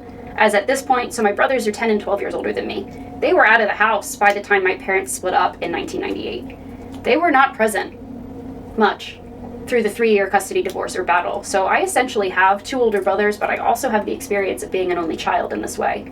And it was the divorce, a series of unfortunate events that happened right after the divorce. My mom lost her mom, and my dad had told me that my mom didn't treat her mom well most of her life. So I think that this was when my mom's mom came down with lung cancer.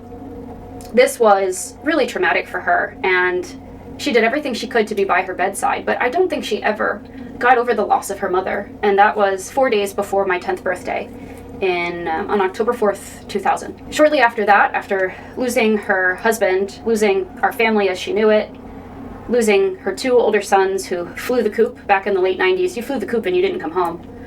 And she had a little bit of that empty nest with her 2 boys and just me left. But she was going through so much emotional pain that she was not able to be a present mother. Shortly after those unfortunate events, and we also were supposed to have moved to Raleigh, North Carolina, where my mom was building and designing her dream home, and I guess my dad wasn't really on board because he had other plans, and he left her. At no fault of his own. I wouldn't learn until far later why he left her and just how abusive she had been toward him. After this series of unfortunate events for my mom, we also lost our 2 childhood dogs and a cat that had reached age 22, but she had rescued as a kitten, and my mom has a cancer, so you can imagine how rough it is for someone with cancer energy who gets really, really attached to their animals and the strays that they take in to let go of them. So these are all components and things that happened with my mom that led her into a really dark path where she couldn't forgive my father. She, instead of putting me first in the divorce, she used me as a pawn in her many revenge plots, and the Civil War is still going. She is still living like it's 1998, 1999. I'll give you another story in just a moment. She would pressure me to steal things from my dad that weren't really hers, that he had possession of, just so that he couldn't have them. And it was a horrible position to be in as a child.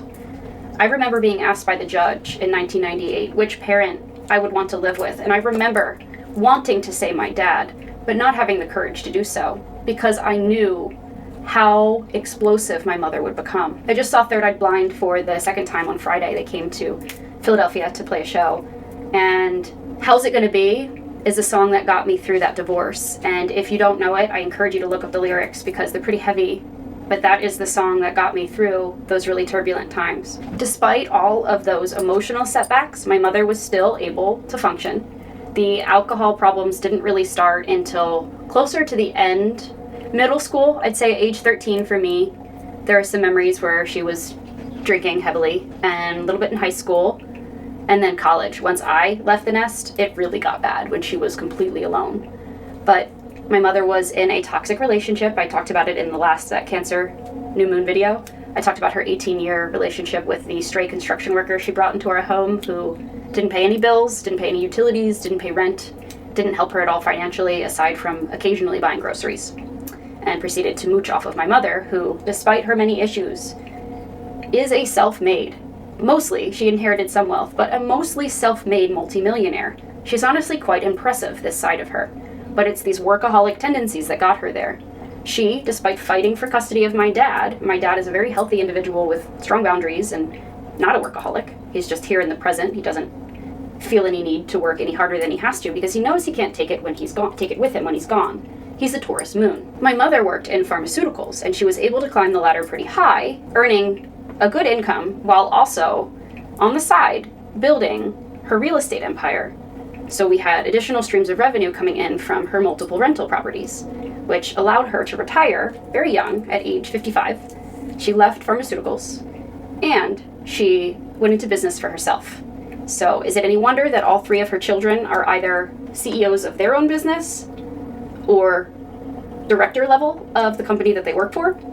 It isn't. She's instilled in us this drive that I believe is unshakable. My mother was able to do that, raising me as a single mother for the most part. My dad only was awarded, Pennsylvania, it's pretty tough. It's basically, and I think most of America is this way, it's whoever can afford the better lawyer wins the custody battle. And in this case, that was my mother. So my father, who would have been able to spend more time with me, ended up only winning Wednesdays and every other weekend. And guess what my mom did? Well, she worked all the time, putting me in aftercare or having me be a latchkey kid. and put myself on the school bus and take myself home from school from like 3rd grade on. I was like 9 years old. Back then, it was possibly safe enough to still do that. I would say that's still really risky for a small, young female, especially female child. But nowadays, I absolutely would not suggest doing that. It's just not safe. Anyway, as the only female and the youngest child in that family dynamic, and at this point, the only one left in the picture, it became my duty to essentially babysit this woman until about age 30. Right around the time I met this karmic twin flame and was recognizing those patterns of self-disempowerment, I had had enough. I had hid her secrets for years, and I had decided it was time to tap into that moon conjunct Mars, sun in the 1st house, descendant in Aries, all that Aries energy that I had in me all along. It was time to tap into that power and to balance it with my Libra, that other focused Libra nature, to learn how to live with autonomy and independence, not only from her, but from everyone in my family. That Saturn in Capricorn and Capricorn stellium that I have had to shake this very painful path of feeling like I had to sacrifice my own life, my dreams, and even my peace for the sake of keeping the peace for the family and for hiding our secrets. It was not fair to me, so I ultimately had to break free from the family and from dating altogether, while I figured not only who I was, but what I wanted without the familial enmeshments and the projections of other people and their expectations of who they thought I was and who they wanted me to be. I'm sharing this with you because many of you might be at this stage of your journey where you're finding it hard to figure out or discern what your own wants and needs are around other people's projections and expectations of you. This is a very Libra pattern that's coming into play with Black Moon Lilith and South Node in Libra. It may be time for you to break away from these unhealthy enmeshments and attachments, and to discern who you are, what you want, and to tap into greater self-empowerment and autonomy. Additionally, Black Moon Lilith is forming a trine to Pluto, amplifying these power dynamics that, with Pluto opposite Venus, are playing out in our interpersonal relationships. This is part of a grand air trine also involving Sedna, which I'll dive into in a few minutes. After 9 months in Virgo, bringing up themes of self-disempowerment through patterns of self-doubt, self-criticism, rumination, perfectionism, and workaholism, while Black Moon Lilith was in Virgo, Black Moon Lilith will be transiting Libra for the next 9 months. This is a supercharged karmic release period because it's co-present with the South Node in Libra. The past life, generational karma that we've brought into this life for healing. Once we shed those karmic patterns, once we learn to heal them, that South Node has some very powerful gifts and talents for you to tap into.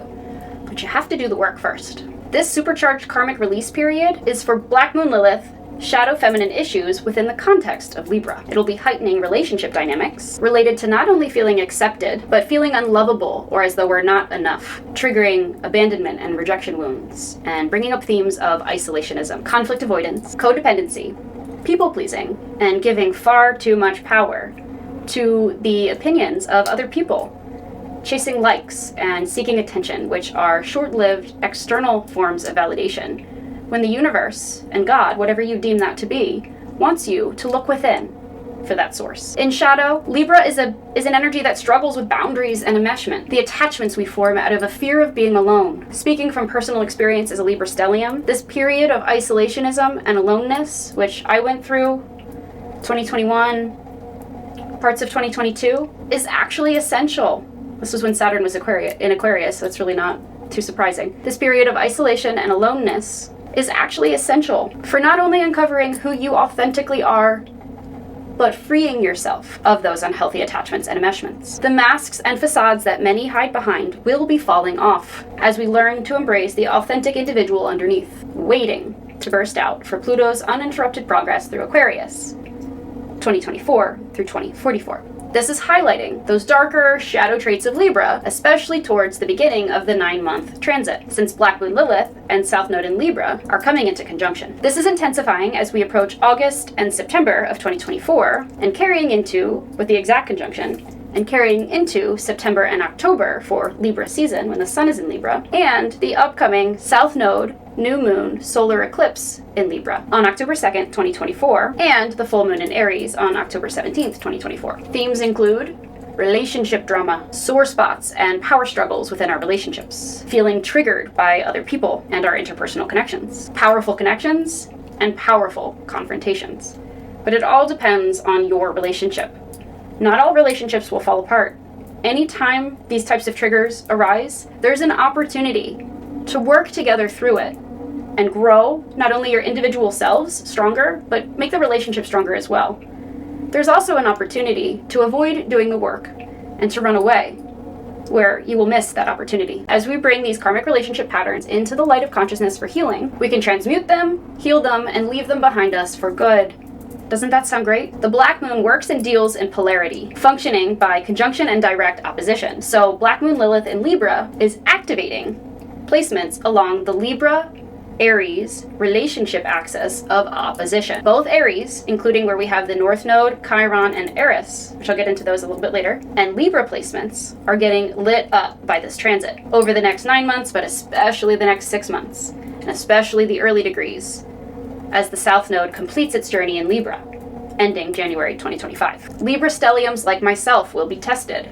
Aries stelliums will be tested. But don't worry, I'm going through it right here with you, same as all of you. Hopefully I've healed most of these patterns, if not all of them, thanks to my karmic twin flame back in 2020, 2021, 2022. And I now feel prepared to guide the collective in the work that I do. The next 6 months marks a period of significant relationship changes, especially when we consider that Mars-Uranus conjunct Algol, 26 degrees Taurus, is answering to ruling body Venus, the planetary ruler for the Black Moon Lilith and South Node in Libra. Mars and Uranus brings sudden changes. People with dominant Venusian energy, people with strong Libra and strong Taurus energy or placements, have been the epicenter of transformations, upgrades, and changes since May 2023, for quite some time now, when Jupiter first entered Taurus, and July 2023, when the South Node entered Libra, first hitting those later degrees of Libra.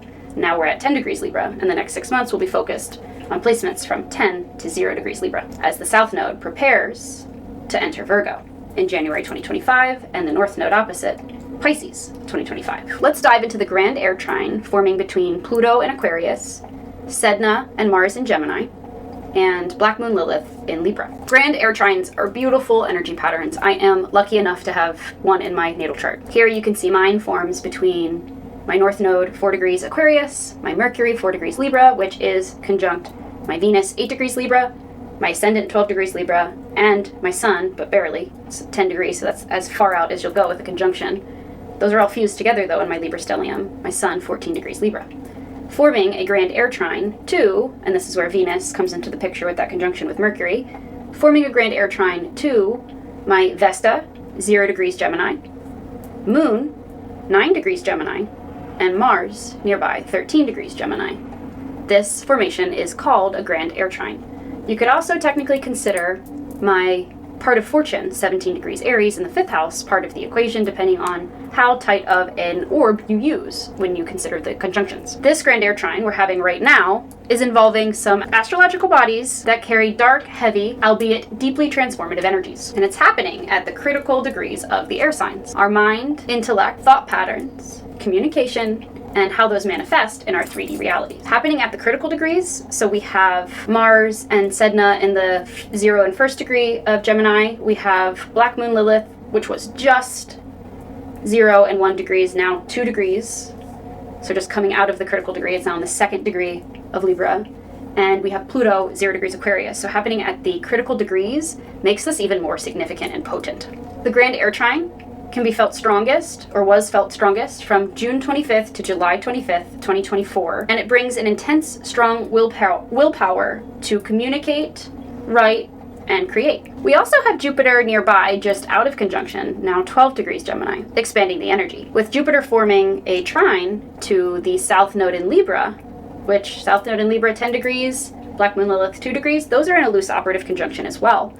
So Jupiter's also technically trining that. And this is while Jupiter is sextile the North Node in Aries. Jupiter in Gemini sextile North Node in Aries. This is mega expansive energy supporting a powerful transformation potential. Pluto, Hades, ruler of the underworld and depths of our psyches, now 0 degrees Aquarius during its 6-month retrograde period, the exact point where we had the Saturn-Jupiter conjunction on December 12th, 2020, a major part of what brought collective fear, isolation, and lockdowns that carried us into 2021, while Saturn journeyed through lone wolf energy Aquarius, bringing up isolation, lockdowns, social anxiety for many of us as we adapted to a world that had moved online. And Black Moon Lilith, we mentioned just a few moments ago in our in-depth analysis, is the shadow side of the moon, the shadow side of the feminine energy, or patterns of self-disempowerment. Sedna is a dwarf planet, way out in the Kuiper Belt, and it's really interesting because I did a tarot card reading for myself, this was a week and a half ago at this point, and Sedna literally flew out.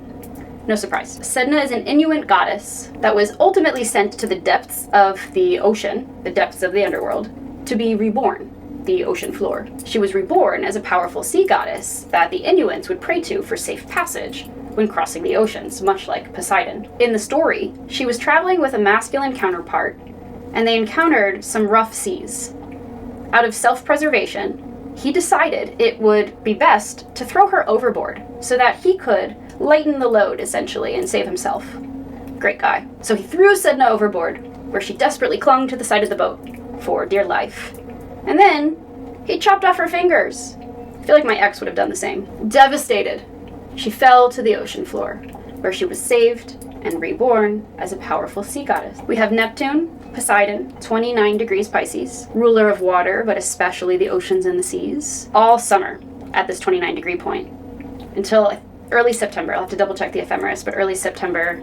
I know that Pluto and Neptune are not 29 degrees at the same time, so sometime around when Pluto re-enters 29 degrees Capricorn on September 3rd, Neptune would have already moved on to the 28th degree of Pisces. When Neptune is at 29 degrees, especially in its sign of rulership in Pisces, it indicates a major collective crisis of faith and belief. And with Saturn there in a loose operative conjunction, this is all part of the karmic lessons that are unfolding over the next 6 months. How this could manifest: a collective lack of faith, lack of belief, lack of confidence, feeling exhausted, and feeling really irritable, or possibly even depressed. We have Sun trine Neptune, while the Moon and Pluto sextile Neptune, while Neptune sextiles Uranus, having just aligned with Mars on Algol, the demon star, 26 degrees Taurus, indicating that all of these planetary bodies are working very closely together. This is the energy of creating a new Earth from a spiritual context. Saturn and Neptune, especially conjunct in Pisces, will be working together for the remainder of 2024, all of 2025, and into 2026. It blends the spiritual with the practical. This is the energy needed to give form to our dreams, which we manifest by not only talking about it, but being about it. And we be about it by committing to consistent daily effort over time. Rome was not built in a day, but built layer upon layer over thousands of years. This all happens when we allow the illusions and delusions of the Piscean era, the lies and the deceit, to dissolve and melt away. These aspects also increase our psychic sensitivity, so be very mindful of what mind-altering or numbing substances you are putting into your body, as you may be blocking those gifts. This can also bring mega flooding. Saturn and Neptune conjunct in the late degrees of Pisces, especially with their retrogrades happening simultaneously, indicates dangerous water. This could be rough seas, rip currents, the weaponization of water. We could have vulnerable water treatment plants that get hacked. We could find that there are toxins or pollutants or chemicals in our water supply. There could be a deliberate collapsing of dams to use the force of water as a weapon, flooding smaller villages. I'm thinking more about China when I say this. And it can also include flooding from atmospheric rivers and extreme weather events, which we have seen amplify since Uranus was in Taurus and Saturn first entered Pisces with Neptune, March 2023. There's a cardinal T-square focused on Chiron and Eris, aligned 23 to 25 degrees Aries, squaring off against this full moon. The key to any T-square is to find what's missing opposite its focal point, which in this case would fall 23 to 25 degrees Libra, where we have two fixed stars, two powerful fixed stars. The location of Spica, located 23.5 degrees Libra, with an orb of 2.5 degrees plus or minus, and Arcturus, 24 degrees Libra. Astrologically speaking, Spica was considered a good star, one that embodies the energies of yin and yang, Venusian and Martian energy. And it's the only star of its kind to be both ruled by Venus and Mars, to embody that perfect balance of yin and yang, harmony or oneness within the self, this perfect blend of the opposite sexes. This blend of yin and yang energy, learning to come into right relationship with the self so that we can come into right relationship or union with another, is the key to navigating the chaos of this full moon. Arcturus is also a lucky or fortunate star, indicating riches, honors, fame, but embodying the combined forces of Jupiter and Mars. Spica and Arcturus can bring great rewards, yes, but we can only be rewarded after first doing the work, having sown the seed and tended to its needs over time through proper care, attention, energy, watering it, pulling weeds, taking care of it. This is the necessary daily dedication to enjoy the fruits of any harvest. Those who reap what they have not sown, such as the wealth of a relative that they mooch off of, use their harvest wastefully, wasting trust funds, or demonstrate that they don't appreciate what they have with gratitude until it's already gone, or deny sharing their resources or their wealth with others by failing to be generous or charitable with either their money, their time, or their energy. There are many ways that you can volunteer. I personally am one who has got some trust issue. Maybe it's all the Capricorn. I've got some trust issues with how other people manage money and all the corruption that I see in the world. There's that North Node in Aquarius showing again. I prefer to volunteer my time and energy because I can, control what I put into those hours that I give. And I know that they are going to be treated fairly. So I volunteer as a goat handler and an animal caretaker on a local women-run farm within my community. I'm seriously the cutest ever. Do you want to come home with Jenny? It's official. You do? I'm the cutest. Yeah, I know. Hands down, no doubt about I know, it. Look baby. at my hair, look at my eyes, look at my... So those who reap what they have not sown, use their harvest wastefully, demonstrate that they don't appreciate what they have until it's gone, or that they don't practice gratitude and aren't generous with their resources, their money, their time, and their energy, they will be coming into karma for these behaviors instead of rewards. You have free will. On July 17th, the Sun squared Eris exactly. And Eris creates chaos and mayhem, typically in the name of truth, justice, rebellion, and equality. Eris, which has an incredibly long 556-year-long orbit, stations retrograde July 20th, 21st, depending on where in the world you are, right under this Capricorn, the second Capricorn full moon. Chiron in Aries, conjunct Eris, triggers wounds to our self-identity, autonomy, independence, and overall sense of freedom. These usually stem from childhood, from not feeling inherently worthy or enough. And last, but certainly not least, we have an exact square between Uranus, 26 degrees Taurus, on demon star Algol, and Mercury, 26 degrees Leo. This brings unusual and unorthodox or out-of-the-box thinking. So enjoy that energy, but also watch for irritability and a tendency to speak before thinking, to be reactive and impulsive. And I'll use the natal chart of Donald Trump as an example. It's important to note that the assassination attempt on presidential candidate and former President Donald Trump, how this relates to both the Mars-Uranus conjunction in mid-July 2024 and Mercury square Uranus under the second Capricorn full moon. In the days leading up to that exact Mars-Uranus conjunction, there was an attempt to assassinate Donald Trump. This put Mars and Uranus directly on his midheaven within 1 degree of demon star Algol, squaring off against his Mars, which is exactly 26 degrees Leo, rising in the 12th house with his ascendant, which makes one not only prone to a domineering Aries arrogance, but resulting acts of violence. Likely, and I'm not saying this is his fault, but typically when we have an arrogant or domineering energy, it doesn't attract the best in other people. And Mars in the 12th house can indicate that's the house of one's undoing and death, the afterlife. Mars in the 12th house, especially on the ascendant where it is there, can mean the possibility of loss of life from a sudden act of violence. There's also some energy in his chart about the possibility of being poisoned. At the time of the second Capricorn full moon, when Mercury is directly on his Mars in the 12th house, 26 degrees Leo, forming a perfect 90-degree angle, a very challenging square, to his midheaven, very public part of his chart, representing his public image and career, on 26 degrees powerful demon star Algol, Mercury would be activating his Mars by conjunction, which can bring an aggressive and defensive nature, especially to one's thinking and their resulting behavior or reaction. There is a high probability of losing one's cool or temper with extremely rapid or impulsive reaction. It makes one more prone to encountering hostility, and we are reminded to choose our words and our battles very carefully over the next few months, as the square to Uranus on Algol can bring incredibly irritable energy. How to work with the energy. Affirmations. I am self-assured, self-disciplined, and decisive. I am mature, and I take responsibility for my own life. I have overcome every obstacle in my life up until this point, and I trust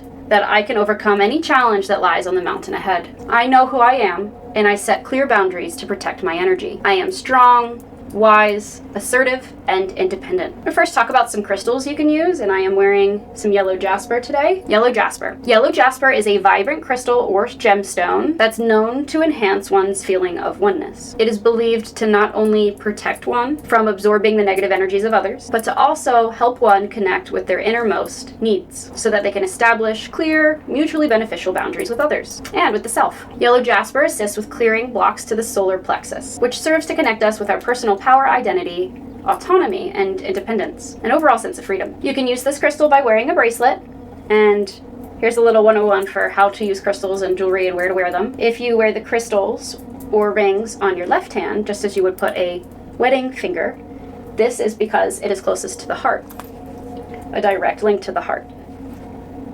That would be for yourself. So if you're looking to enhance these energies for yourself and to bring protection for yourself, wear them on your left side. If you are balanced in these areas and you feel you have an abundance of it and maybe want to share it with the collective, you can put it on the right side, which is where we give to others. You can also place yellow jasper next to your bedside table when you sleep, and this can help you from psychic attacks and negative energies affecting you in the dream world and astral worlds. Let's talk about some of the tarot cards that help illustrate the energies at play. So I'll put them up on the screen as a picture-in-picture, but I have them in front of me so that I can focus on the imagery. I've selected a couple of cards for both Capricorn and Cancer energy, and I could do more for Pluto and Aquarius, but for the sake of time, let's just focus on the Capricorn-Cancer axis of opposition and the relevant tarot cards. Now, this is from the Light Seers tarot deck, which is my favorite to use in my practice one-on-one with clients. Lately, I've been specializing in working with clients who are aspiring musicians, other content creators, people who experience creative and intuitive blocks. That's become like my niche with tarot.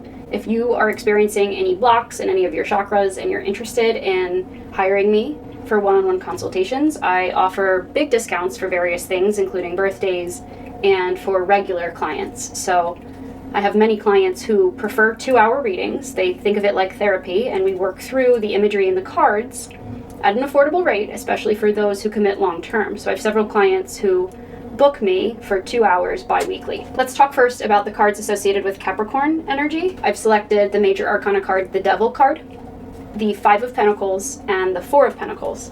And I want to talk about all of them together. So let's start with the 4 of Pentacles. So 4, the number 4, carries the energy of Cancer. And in this card, we see a woman of nobility. So she is of wealth and status. And she's on her balcony, up on her high horse, you might say. There's a village down below, and she's like looking over her shoulder down at them and clutching her purse, clutching her wealth very closely. She's not sharing it with others. This is a reminder that abundance is attracted by being generous. We must share in order to receive. That is how give and take works. And it doesn't have to be 50-50, but you want it to be as even as possible. 60-40 is acceptable too. If you're someone like me, I will always be okay with giving a little bit more than I get. Probably all of that Libra and 12th house energy. We also have the 5 of Pentacles, which I'd like to talk about the 5 of Pentacles and the Devil card together, because both speak to overcoming limiting thought patterns and unconscious blocks or addictions. The Devil card shows the devil, and this is the major arcana associated with Capricorn energy. It shows a toxic masculine figure, and I'm calling him toxic because he has devil horns. He's got some tattoos that also indicate ties to like a devilish nature, and he's got this tendency to manipulate and to strategically need the upper hand, right? And he's holding himself like a marionette puppet by strings. If you look at the traditional Rider-Waite imagery of this devil card, you'll see that it has a masculine and a feminine character, similar to Adam and Eve, with a devil character in the middle. And each of those characters has, I don't think I can say the N-O-O-S-E word on YouTube, but they have that around their neck, which is loose enough that they could themselves release it once they realize they have the power to do so. And that's the significance of the Devil card. It is attachment, addiction, but ultimately freedom from addiction and attachment. Once we learn that we have the power, this is where the 5 of Pentacles comes into play, Once we learn that, look, she's upset, she's downtrodden, she's stuck in her lack mentality, she's ruminating, but she can't get through the door here. The key is right there. She could stand up, pick up the key, and unlock the door. You alone have the power to release yourself from limiting thoughts and addictions once you bring it to the light of consciousness for healing. Now, with Cancer energy, the Four of Cups is one of my favorite cards for explaining Cancer energy. Cancer energy, it's lovely, it's beautiful, it's compassionate, but it's so sensitive, and it has a tendency to take things really personally. And what can happen when we do this, and I'm saying this as a we because my midheaven's in Cancer, I was raised by a Cancerian woman, we have a tendency to create stories from our perceptions that might not even be true, and we can hold on to these stories for so much longer than is healthy. Remember that the Cancer has claws.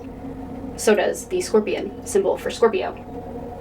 We must learn to forgive and release. You don't have to forget, but you have to forgive. And it's not something we do for others, it's something we do for ourselves. Because holding on to, especially the negative energies of betrayal, resentment, anger, is only a poison unto the self. She is focused here on 3 empty cups. When there is a full cup with literally, it's the pot of gold at the bottom of a rainbow. Someone is offering it to her, but she won't look that way. She's too focused on the past. This is a reminder to shift out of that energy. Trust the universe. You have the power to put yourself in a depression, but you have the power to free yourself from that depression too.